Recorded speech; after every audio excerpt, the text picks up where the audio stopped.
Hello बच्चों, let's read the question. Give the correct order of initials T or F for following statement. Use T if statement is true and F if it is false.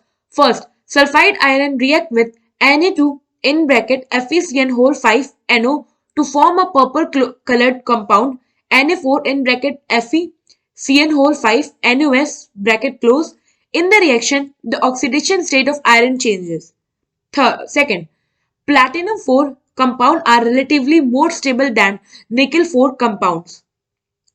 Third, the welding of magnesium can be done in the atmosphere of helium. Fourth, LiAlH4 lithium aluminum hydride on hydrolysis will give H2. Option A FFTT, option B FTTT, option C TFTF and option D TFTT. सो यहाँ पे हमें ये 4 statement given है, हमें बताना है कि इनमें से कौन सा ट्रू है या कौन सा फॉल्स है. टी यहाँ पे है हमारा ट्रू के लिए और एफ है हमारा फॉल्स के लिए. तो सबसे पहले तो हम देखें तो हमें कह रहा है कि जो हमारा सल्फाइड आयन है वो रिएक्ट करता है एक कॉम्प्लेक्स. सो दिस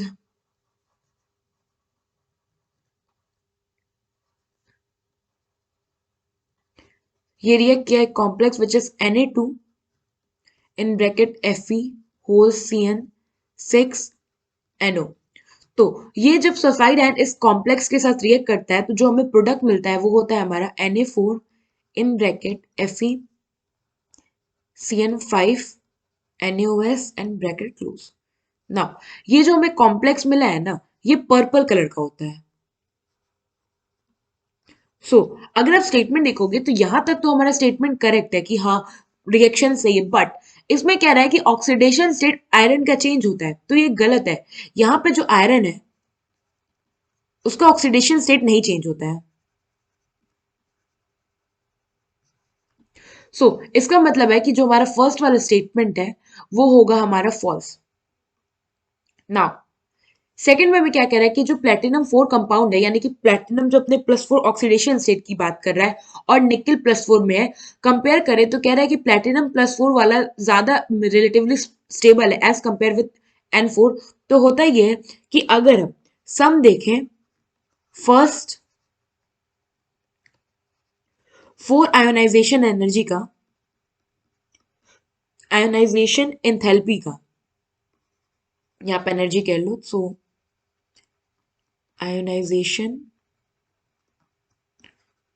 एंथैल्पी, तो जो हमारा P4 है इसकी वैल्यू लेस होती है, enthalpy value of P4 is less than that of N4 Ni4. जिसकी आयोनाइजेशन एंथैल्पी कम होगी इसलिए वो ज्यादा स्टेबल होगा.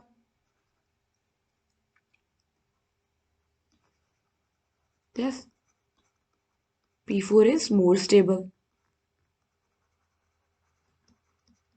तो यहां से हमें पता चला कि हमारा स्टेटमेंट 2 जो है वो करेक्ट है. नाउ स्टेटमेंट 3 में हमें क्या कह रहा है कि हम यूज करते हैं मैग्नीशियम, अगर हमें वेल्डिंग करना होता है मैग्नीशियम की तो ये हम करते हैं in the atmosphere of helium. तो ये हमारा ट्रू स्टेटमेंट है, हम ऐसा ही करते हैं, हीलियम के एटमॉस्फेयर में ही हम वेल्डिंग करते हैं मैग्नीशियम की. Now the fourth one is कि जो LiAlH4 है on hydrolysis will give H2. So LiAlH4 इसे हम शॉर्ट में ला बोलते हैं और ये होता है हमारा लिथियम एल्युमिनियम हाइड्राइड. जब भी हम इसकी हाइड्रोलाइसिस करते हैं यानी कि इसमें हम वाटर का एडिशन करते हैं तो प्रोडक्ट में हमें मिलता है H2 plus LiOH which is lithium hydroxide along with aluminium hydroxide. अगर हम इक्वेशन बैलेंस करें तो ये हो जाएगा 4 और ये हो गया 4. ये हो गया हमारा बैलेंस इक्वेशन. तो आप देख सकते हैं कि हमें हाइड्रोजन गैस मिला है और फोर्थ जो हमें स्टेटमेंट इसमें भी यही कह रहा था, तो ये हो गया अब हमारा ट्रू.